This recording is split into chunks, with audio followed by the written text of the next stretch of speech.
Shalom, mes frères, mes sœurs, que la paix de notre Seigneur Jésus, le Christ, soit votre partage dans vos maisons, dans vos entreprises, dans vos vies. Que le nom de Jésus-Christ soit glorifié.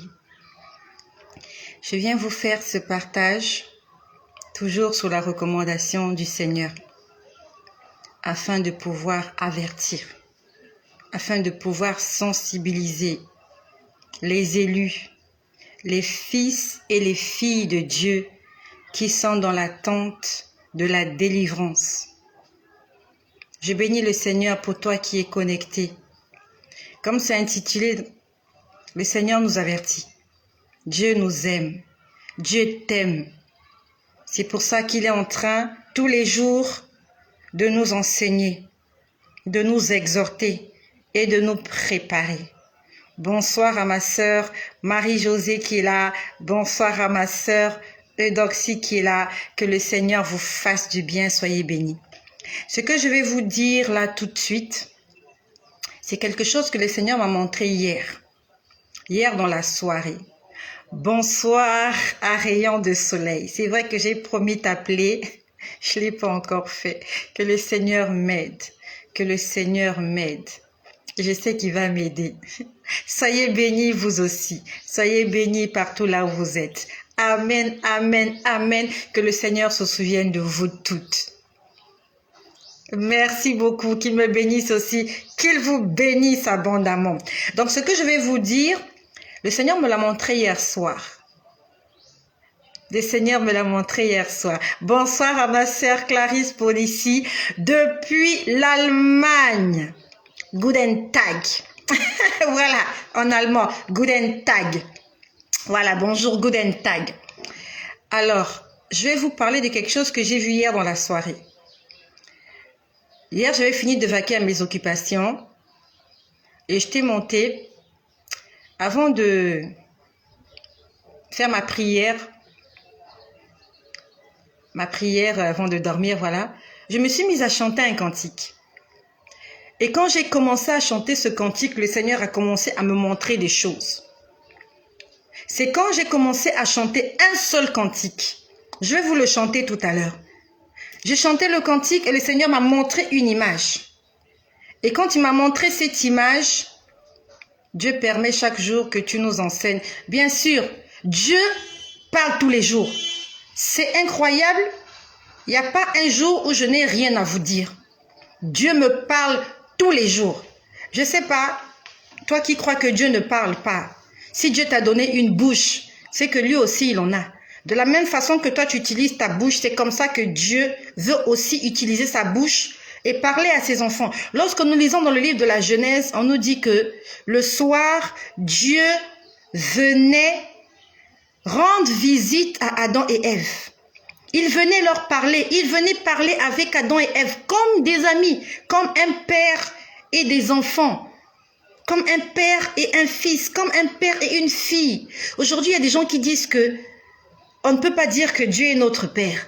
On ne peut pas dire que nous sommes des fils de Dieu, que nous sommes des filles de Dieu. Pourquoi donc on ne peut pas le dire? Nous avons été créés à son image et à sa ressemblance. Qui t'a dit que tu ne peux pas appeler Dieu ton Père? Est-ce que c'est un blasphème d'appeler Dieu son Père? De la même façon qu'ils ont condamné Jésus parce que Jésus appelait Dieu son Père, c'est comme ça qu'ils nous condamnent aujourd'hui parce qu'ils disent que nous, on appelle Dieu notre Père, Papa. Appelle-le Papa. C'est ton papa. En dehors de ton père charnel là, qui t'a mis au monde, de ton géniteur, qui est peut-être mort. Lui, il est ton vrai père, ton créateur. Il est ton père spirituel. Je l'appelle mon père. Dieu, c'est mon papa. Dieu, c'est mon créateur. C'est pas seulement quelqu'un qui m'a façonné et qui m'a abandonné là dans la rue. Non. Il m'a façonné, il m'a mis sur terre et il s'occupe de moi. Il prend soin de moi. Il vient me voir, il me demande comment tu vas, comment tu as passé ta journée. C'est cette relation que Dieu aimerait avoir avec chacun d'entre nous.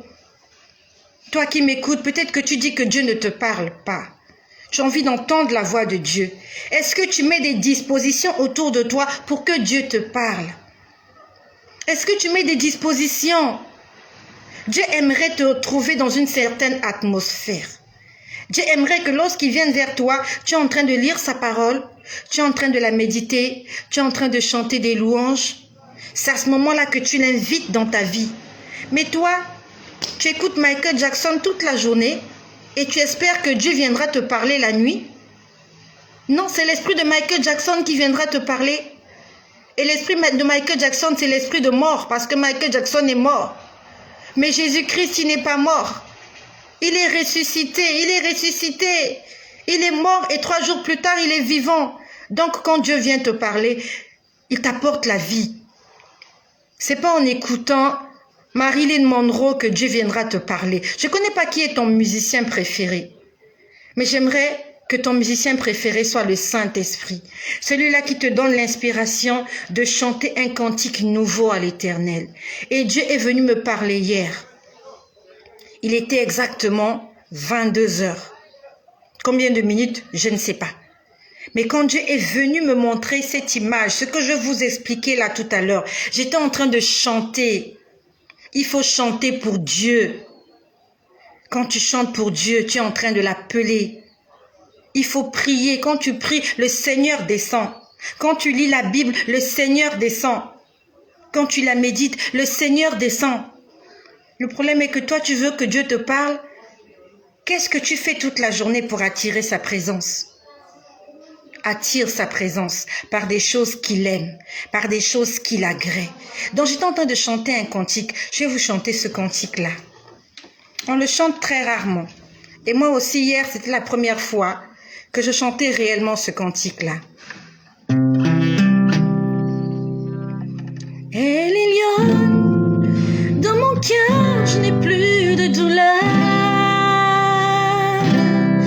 Elle est lionne, dans mon âme, je ne sais me retenir. Elle est lionne, dans tes bras, je prends de l'envol. Et la flamme de cet amour qui brûle en moi plus haut, c'est pour toi, Eliane.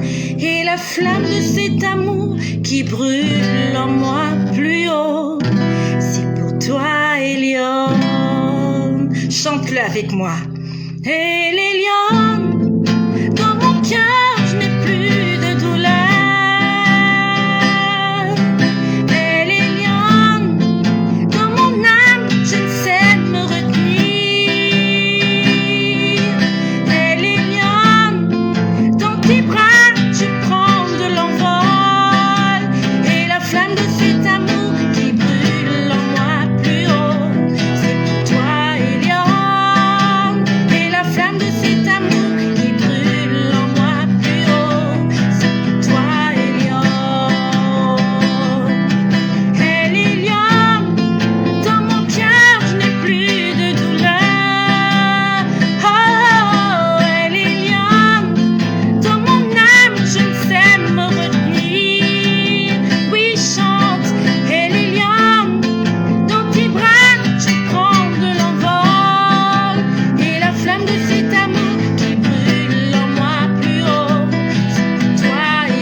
C'est la chanson que j'étais en train de chanter hier. El Elyon. El Elyon signifie le roi. Pendant que j'étais en train de chanter cette chanson, j'ai vu une image. J'ai vu l'image d'un esprit de mort. J'ai vu l'image d'un esprit de mort. Quand j'ai vu cette image, j'ai arrêté de chanter. J'ai mis ma guitare de côté. J'ai commencé à prier. J'ai dit, Seigneur, pourquoi je vois l'esprit de mort? Qui va mourir? Seigneur, qui va mourir? Il faut que tu me dises qui va mourir parce que je ne veux plus de mort autour de moi. Je ne veux plus de mort dans ma famille paternelle. Je ne veux plus de mort dans ma famille maternelle. Je ne veux plus de mort dans ma belle famille. Je ne veux pas des gens qui vont mourir précocement autour de moi. Je dis, je suis fatiguée d'enterrer les gens. J'étais en train de prier. J'ai arrêté de chanter. J'étais là assise, je priais. J'ai dit, je ne veux pas l'esprit de mort. Je refuse l'esprit de mort. Pendant que je priais, je vois une belle maison. Une belle bâtisse. Un beau bâtiment. Et à l'intérieur, et dans la cour de ce bâtiment, je vois on vient installer des chaises. Ces chaises-là, c'était pour un deuil. Il va y avoir un deuil dans une belle maison avec des... Je voyais du marbre. C'est une maison en marbre, marbre cher. C'est une maison, les gens ont investi pour construire cette maison-là. Et j'étais en train de prier, je dis, Seigneur, je ne veux pas de deuil. Je refuse le deuil. Je ne veux pas de deuil. Je priais, je refusais le deuil.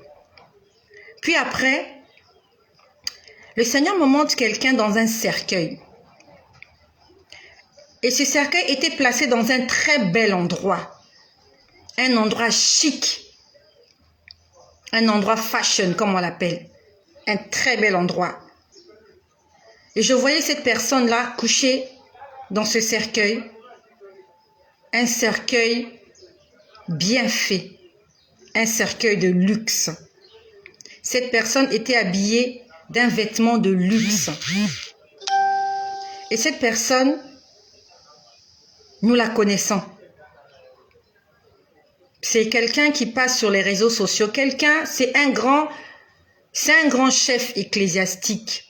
C'est un grand dirigeant ecclésiastique qui est aimé, qui est respecté, qui est écouté. Je l'ai vu, on l'a habillé avec le vêtement qu'il porte souvent pour certaines cérémonies. Quand il fait certaines cérémonies, il porte une robe blanche. Ça s'appelle une soutane.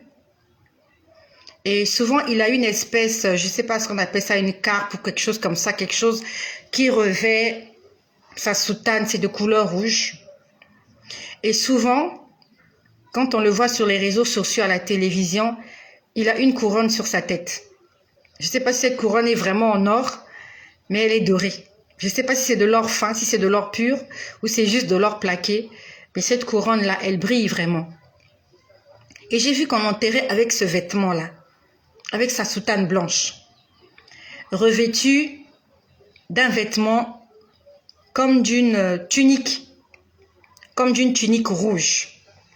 Il était là dans un très beau cercueil. Il était allongé. Il avait une couronne. On a mis une couronne, pas vraiment sur sa tête, mais non loin de sa tête.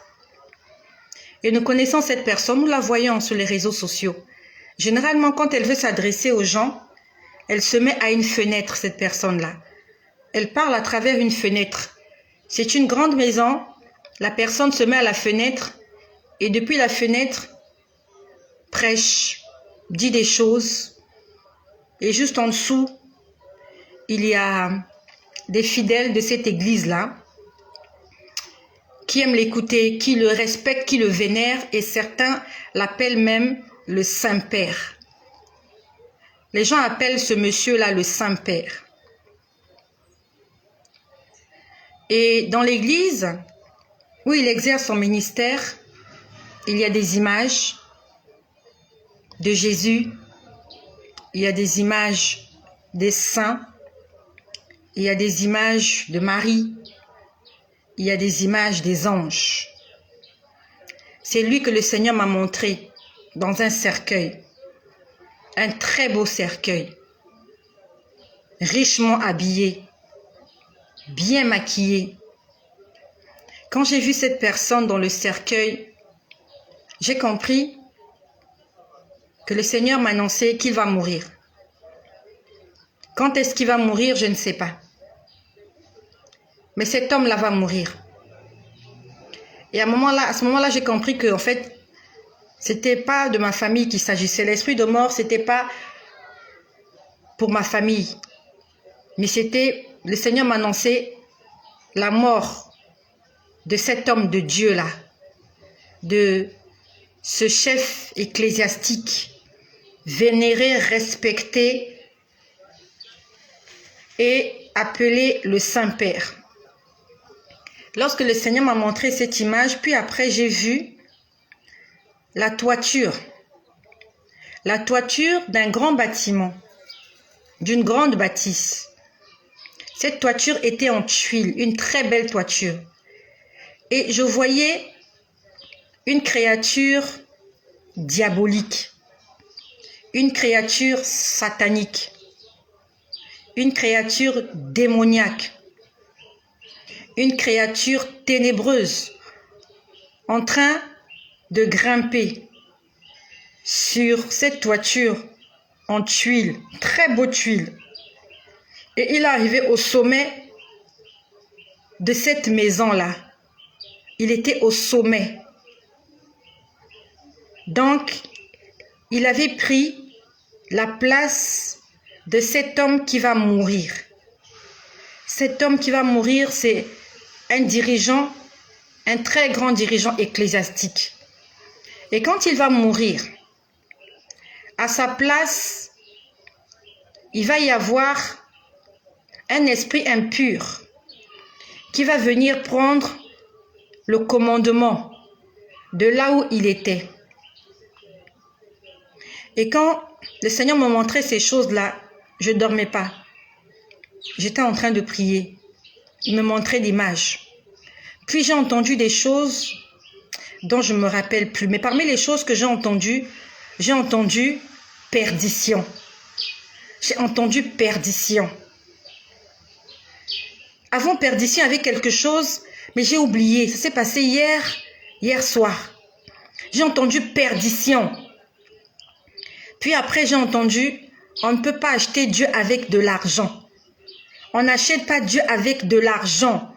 On n'achète pas Dieu avec de l'argent. C'est un homme très riche. Cette église-là est très riche. Ils ont de l'argent, ils ont des moyens, ils ont de l'or, ils ont le pouvoir, ils ont l'autorité. Ils sont riches. Et Dieu me disait, on n'achète pas Dieu, on n'achète pas Dieu avec de l'argent. Et j'ai entendu perdition. J'entendais perdition. Le Seigneur m'a expliqué ce que cela signifie. Je suis en train de m'adresser aux élus. Je suis en train de m'adresser à des hommes et des femmes qui croient en Jésus-Christ comme Seigneur et Sauveur. Je suis en train de m'adresser à des gens qui ont donné leur vie à Jésus, qui ont accepté d'entrer dans les eaux de baptême comme engagement de bonne conscience envers Dieu et envers les hommes. Je suis en train de m'adresser à des hommes et des femmes qui croient en l'enlèvement. Je suis en train de m'adresser à des hommes et des femmes qui croient que si nous ne vivons pas dans la sanctification, nous ne serons pas enlevés. Aucun pécheur n'héritera le royaume des cieux. C'est à toi que je m'adresse. À toi qui as cru en Jésus et qui attend son retour. Le Seigneur m'a dit, cette grande église qui est très riche, qui est dirigée par un homme qu'on appelle le Saint-Père, cet homme-là va mourir. Je l'ai vu allongé dans le cercueil. Puis après, ses yeux étaient fermés, puis après j'ai vu ses yeux s'ouvrir. Les yeux étaient fermés, puis les yeux se sont ouverts. Et après que les yeux se soient ouverts, c'est là où j'ai vu cet animal grimper sur la toiture et se mettre au sommet de cette toiture. Le Seigneur m'a expliqué. Cet homme-là va mourir. Quand? Je ne sais pas. Nous connaissons tous son nom. Je ne vais pas vous dire son nom parce que vous le connaissez. Les élus le reconnaissent. Et quand il va mourir, il y a un autre qui va prendre sa place. Et quand cet autre-là va prendre sa place, il va amener, il y a un esprit qui va, je ne sais pas comment je peux expliquer ça. En fait, c'est lui qui va faire hanter. En fait, les mots me manquent. Les mots me manquent. Il va faciliter l'expansion et la montée de l'antéchrist. Donc, Je veux dire que cette église-là, cet endroit-là, il va se passer des choses. Ça sera le centre d'une décision. Parce que j'ai vu qu'il est mort et après il a ouvert les yeux. Et quand il a ouvert les yeux, il y a une bête qui s'est mise au sommet de cet endroit, comme pour diriger, comme pour chapeauter le monde. Donc, le successeur de celui qu'on appelle aujourd'hui le Saint-Père, son successeur va mettre au grand jour celui-là qu'on appelle l'Antéchrist. Ça va se passer très bientôt. Celui qui est là, il va mourir. Pendant qu'il est là, l'Antéchrist ne va pas se manifester. Quand il va mourir, comme ça se passe chez eux, je ne sais pas si ce sont des élections ou des votes, ils vont voter un autre. Et quand cet autre-là va venir, il va faciliter la montée et l'expansion de l'Antéchrist. Ils vont former un seul groupe. Il y aura une alliance, il y aura une union, il y aura quelque chose qui va impacter une alliance, des arrangements, des contrats, appelez ça comme vous voulez, mais ça sera d'un commun accord où ils vont mettre à la tête des gouvernements un chef. Et ce chef-là, c'est l'Antéchrist dont je parle déjà il y a de cela quelque temps. Son prénom commence par C. Son nom commence par R. Que le Seigneur m'aide afin que je ne puisse pas prononcer le nom de ce monsieur. Que le Seigneur m'aide que je ne prononce pas le nom de ce monsieur. Parce que tout à l'heure quand je parlais, j'ai eu envie de prononcer son nom. Son prénom va commencer par C. Son nom va commencer par R. Et c'est le prochain dirigeant de cette église qui a beaucoup d'argent, qui a des richesses. C'est ce dirigeant-là qui va faire que sa puissance explose. Le peuple de Dieu est déjà au courant de ces choses-là. Ça va se passer très bientôt. Et je vous ai dit que dès que l'Antéchrist fera son apparition, quelque temps après, le Seigneur Jésus reviendra. Tu n'auras peut-être pas le temps de mettre de l'ordre dans ta vie. Fais-le dès maintenant. Peut-être que tu n'auras pas l'occasion de vivre ces choses-là. Peut-être que, malheureusement pour toi, tu seras déjà mort. Malheureusement pour toi. C'est pour ça que la Bible nous dit, veillez et priez, car vous ne savez pas l'heure à laquelle le maître de la maison viendra. Veillez et priez, car vous ne savez pas l'heure à laquelle le voleur viendra. Le maître de la maison, c'est Jésus. Le voleur, c'est le diable. Le voleur, c'est Satan. Le voleur, c'est la mort. Dans le livre de Matthieu au chapitre 10, au verset 27, il est écrit « Ce que je vous dis dans les ténèbres, dites-le en plein jour. Et ce qui vous est dit à l'oreille, prêchez-le sur les toits. Car il n'y a rien de caché qui ne doit être découvert. Et il n'y a rien de secret qui ne doit être connu. Le Seigneur dit, ce que je vous dis dans les ténèbres, il me l'a dit hier la nuit, le soir. Il dit, ce que je vous dis dans les ténèbres, dites-le en plein jour. Il faut que les gens l'entendent, il faut que les gens le sachent. Et ce que je te dis à l'oreille, prêche-le sur les toits. Je ne vais pas monter sur mon toit de peur de tomber. Je vais prêcher sur les réseaux sociaux. Que Jésus est le chemin, il est la vérité, la vie. Et que si tu ne le cherches pas maintenant, malheureusement pour toi, tu vas perdre ton âme.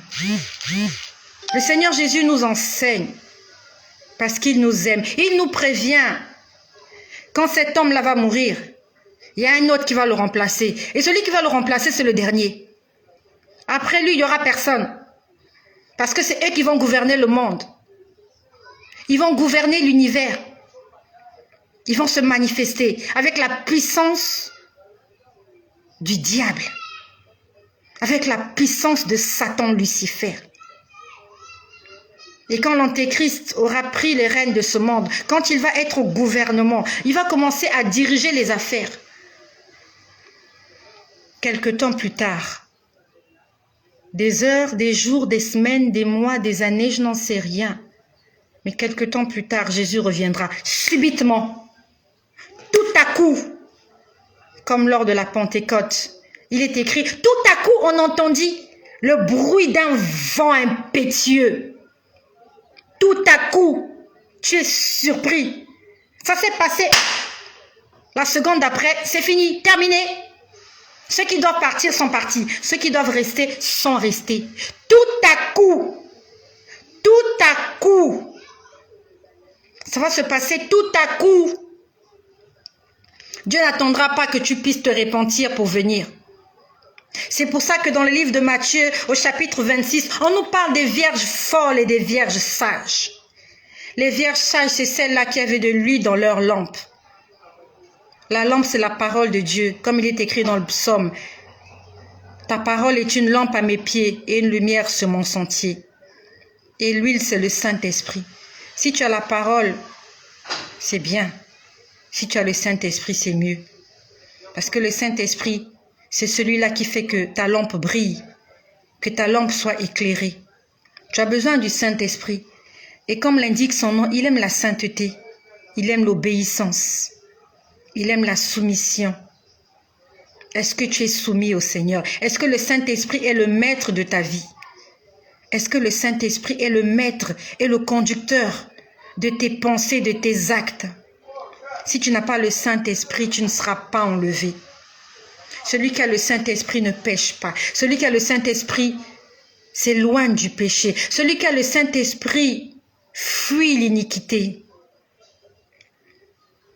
Et si tu n'as pas celui-là qu'on appelle Saint-Esprit, qui est le gage pour notre salut, malgré le fait que tu lis la Bible 15 fois, malgré le fait que tu prêches, que tu enseignes, que tu opères des miracles au nom de Jésus, que tu chasses les démons, malgré le fait que tu récites les versets bibliques comme si c'était des récitations de l'école primaire, malheureusement pour toi, tu ne monteras pas. Ceux-là qui monteront, c'est ceux-là qui lisent la parole de Dieu et qui la mettent en pratique. Celui qui est là, il va mourir. Après lui, il y aura un remplaçant. Et c'est ce remplaçant-là qui va signer un traité avec l'Antéchrist. Ils vont travailler d'un commun accord. C'est pour ça que toi qui m'écoutes, si tu es adepte de cette église-là, là où on adore les idoles, là où on adore l'enfant Jésus dans une crèche, là où on adore Marie, sors de cet endroit, je t'en supplie. Parce que dans les 10 commandements, dans Exode 20, il est écrit, tu ne te feras point d'image taillée. Nous récitons ce verset, nous récitons les 10 commandements, mais nous ne les mettrons pas en pratique. Tu ne te feras point d'image. Image, c'est quoi? Photo. Image, c'est quoi? Dessin. Tu ne te feras pas des dessins. Tu ne te feras pas de photos. Des choses qui sont en haut dans le ciel. En haut dans le ciel, il y a Dieu. Tu ne te feras pas l'image de Dieu. Tu ne te feras pas la photo de Dieu. En haut dans le ciel, il y a les anges. Tu ne te feras pas d'image des anges. Tu ne feras pas les photos des anges. En haut dans le ciel, il y a les saints. Les saints, c'est ceux-là qui sont morts en Christ. Tu ne te feras pas l'image des saints. Tu ne te feras pas la photo des saints. Et parmi les saints, il y a Marie. Marie est une sainte. Parmi les saints, il y a Joseph. Et encore, c'est à vérifier. Est-ce que Joseph est un saint? On ne parle de lui qu'au début de l'histoire. Il a accompagné Marie. Elle a mis au monde dans la crèche. Après, le roi a voulu tuer les enfants. Ils ont fui en Égypte, puis ils sont revenus. Après, on ne parle plus de Joseph. Qu'est-ce qu'il est devenu, Joseph? On ne sait pas. On parle quelques passages parlent de Marie. Lors de la Pentecôte, Marie aussi était là avec les disciples. Ils attendaient l'effusion du Saint-Esprit. Quand Jésus est mort à la croix, Marie était là. Quand le Seigneur a dit à son disciple, « Fils, voici ta mère, et mère, voici ton fils. » Jésus était à la croix. Joseph n'était pas là. Est-ce qu'il était toujours en vie? On ne sait pas. Qu'est-ce qu'il est devenu? La Bible ne nous parle pas de ce que Joseph est devenu. Mais aujourd'hui, il y a des gens qui adorent Joseph. Il y a des gens qui prient Joseph. Il y a des gens qui adressent leurs prières à Joseph. Est-ce que tu sais comment Joseph a terminé sa vie? Va lire la Bible, va chercher. Si tu trouves comment il a terminé, écris-moi, fais-moi un message. Dis-moi comment Joseph a terminé sa vie. Même Marie, on ne dit pas comment elle est morte. La Bible ne nous dit pas comment Marie est morte. On ne nous explique pas comment elle est morte. Mais il y a des livres quelque part où on explique que Marie est morte, voilà, elle est montée au ciel. On ne sait pas trop. Mais la Bible originelle ne nous parle pas de ces choses-là. Peuple de Dieu, réveillons-nous. C'est le temps de se réveiller. N'attends pas le son de la trompette pour mettre de l'ordre dans ta vie. Peut-être que tu n'entendras pas le son de cette trompette-là. Aujourd'hui, tu es une vierge, oui, tu as connu la vérité, tu as donné ta vie à Jésus, tu t'es baptisé, tu vas à l'église, tu pries, tu jeûnes, tu fais des œuvres caritatives. Est-ce que tu as le Saint-Esprit dans ta vie? Si tu n'as pas le Saint-Esprit, tu es une vierge folle. Et les vierges folles seront surprises. Tu vis peut-être en concubinage avec cet homme-là, tu dis oui, on va se marier. Vous allez vous marier quand? Il va t'épouser quand? N'attends pas que Jésus soit revenu et que tu te rendes compte que tu es resté pour le quitter, pour dire, là maintenant je fuis l'impudicité. La Bible nous dit fuyons l'impudicité. L'impudicité, c'est toute relation sexuelle avant le mariage. C'est ça l'impudicité. Je suis désolée de te dire ça. Si tu vis avec cet homme, tu vis avec cette femme, vous n'êtes pas mariés, c'est de l'impudicité. Même si vous êtes responsable d'une église, même si vous prophétisez au nom de Jésus, même si vous faites des miracles, la Bible nous dit dans 1 Corinthiens chapitre 6, aucun impudique n'héritera le royaume des cieux.